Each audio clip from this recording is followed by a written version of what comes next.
right? I mean, you've been open and candid about your lifestyle. Like you have a beautiful big home in PA, you have a property in Miami, and you've purchased properties for investments.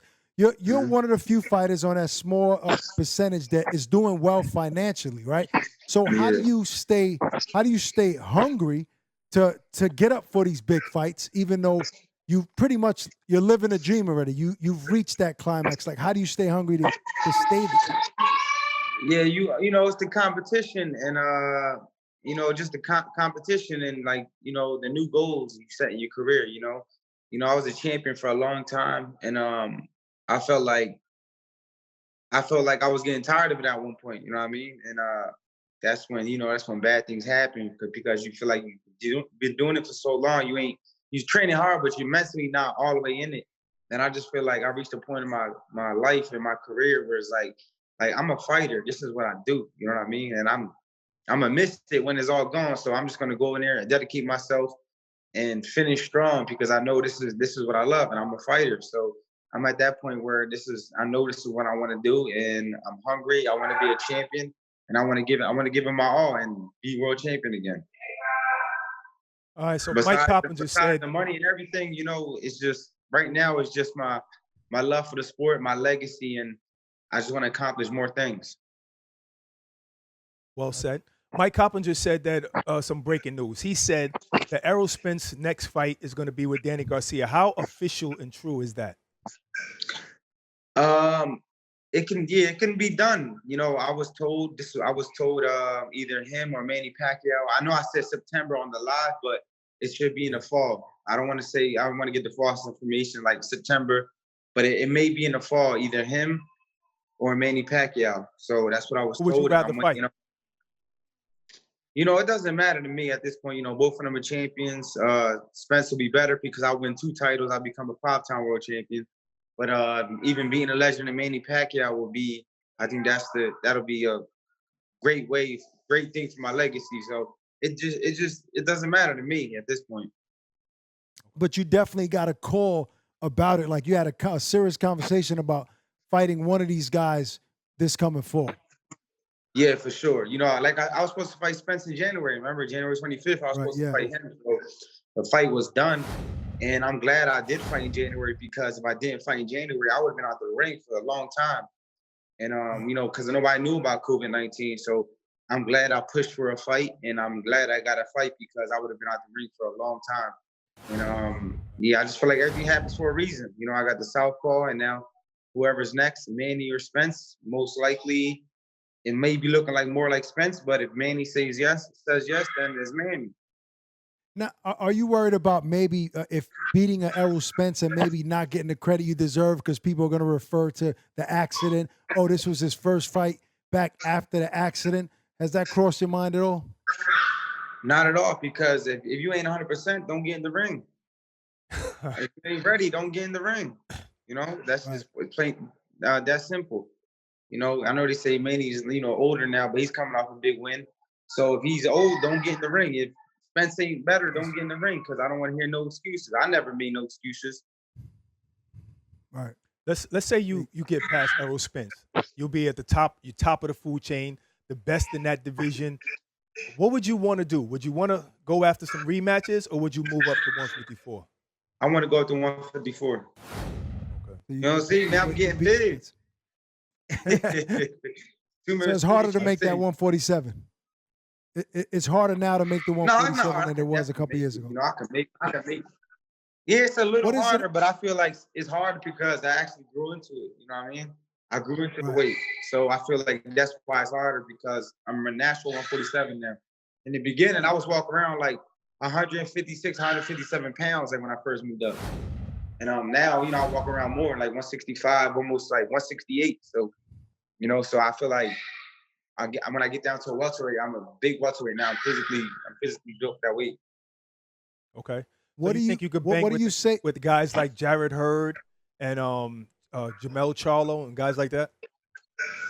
Yeah, I feel like I can compete against anybody. I feel like my power and my skill carries up to even probably 160.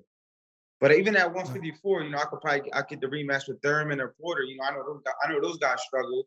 Right. to go down to 147. So even those type of fights are still available and make a lot more Yeah, sense. Wow.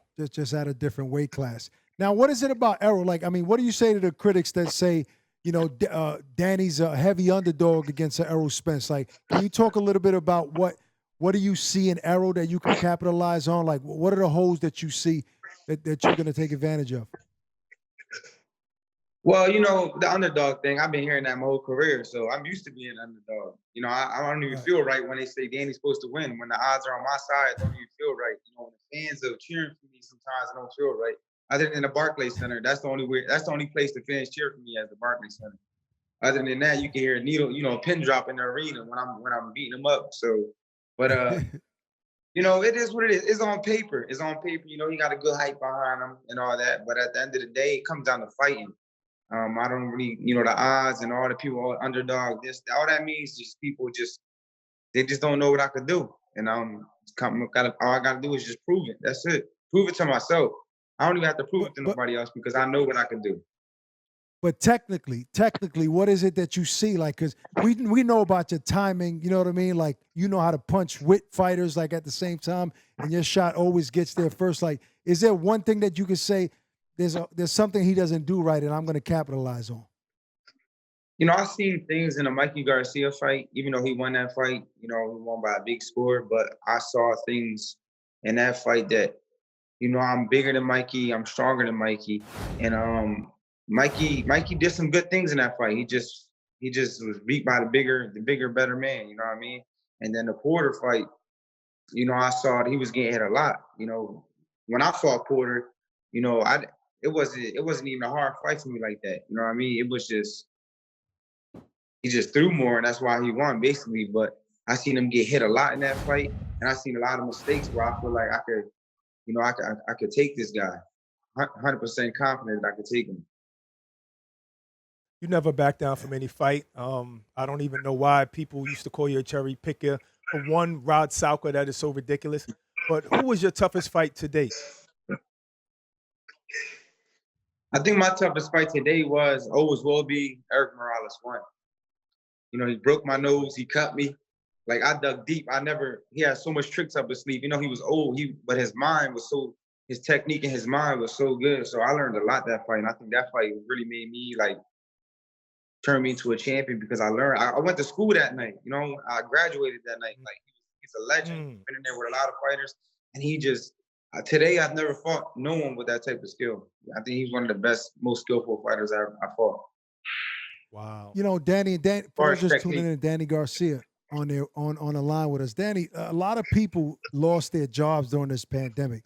A lot of people Mhm. still haven't went back to work, and even fighters that are upcoming, they need those 4, 6, 8 round fights to pay the bills. Like, For sure. yourself, like, how comfortable are you going without fighting? Like, how long can you go before you say, all right, I need to get into another business, I need to buy more property, or I need to fight again? Like, how long could you go? Well, me, shit. If I was to stop fighting today, I'll be good. You know what I mean? Really? So I'm really So you I'm could like, retire like today? Wow. yeah, but I don't want to say it in those words, but something was to Right. ever end boxing. I saved my money, I paid my taxes, I got money coming in, I got retirement plan, everything. I got a will, all that type of stuff. So, on Oh, paper, shit. my life is good. Yeah. On paper, my life is good. So, um, yeah, but But I know the young. you ain't ready for them boxing checks to stop coming in though. You ain't ready for Oh, that. hell You no, need a I few need more of more of those. those. Hey, this is the only time you can make a few mil one day. Right. But Exactly. unless you flip a property and get a crazy return a couple times a year, but boxing is only one of those few sports where you can make millions of dollars in one day. Mm. So truthfully, how many fights does Danny Garcia have left in him? I don't want to say, but I feel like I got a lot left in the tank. Like, I feel good. My last couple of fights, I was hungry. I gave it my all, and I felt like it showed in my fights. I dominated Granados, I dominated Red Catch. I was supposed to do that, but Right. Right. I felt like I leveled up, and I'm back where I want to be, and I feel good. Like, when I go in the gym, I feel like I want to make it count. Like, I just don't want to train just to get it over with. You know what I mean? And that's how I Right. was feeling before that. But I just feel good now. I don't know. I'm just my mindset just changed. I don't know what happened, but I just loved it. I love what I do. Now, you know, this fight is exciting. Like once we read we saw the live and we read the post. Like we're excited about this fight. Now, are you okay with fighting in an arena with no spectators? Because that's going to be the case. Before you get out of here, we got like 2 minutes left. I want to know: are you going to be able to blank out the fact that there's nobody cheering, nobody there, and you're going to perform the same way and be just as successful? Well, I could compare it to like in the gym. When you sparring in the gym, there's no one there but your trainer and his trainer. So that's how you gotta look at it. And plus, once you fight, you're not really the fans. You really can't hear the fans anymore. It's like you zone out. So zoned out. But yeah. So it will be different. Walking into the ring, because you know how you walk into the ring, your fans are screaming, you got your music, and you feeding off the energy. Right. That would probably be different, but. And I think it'll probably affect the fans more than us because the fans want to have that experience of watching live fight. So I think it'll affect the fans more than us. But if they're true fans, then they're gonna sit home and watch it. And I think everyone's gonna be happy just because sports are back home. It sounds like you got one screaming fan in your background right now. Oh yeah, I got a dog. A little dog don't bark. Bark but don't bite. That type of dog. Did you before you get out of here, Danny? Did you fix the electrical problem in the house of Miami? Yeah, he forgot about that. No, I did. I fixed it. You fixed it? I was about to say he hasn't even got to that yet, man. No, you know what he did? He went there. You know what he did? He went there and just turned it on. Oop, okay. Let's go. Let's go have fun. All right, Danny. Listen, we appreciate you taking the time, man. You and your family stay safe, and we're looking forward to seeing you in the ring, man. Have fun and get back home safe, man. All right, thank you, bro. I appreciate it. Take it easy. Danny Swift, all right, folks. All right. Be safe, brother.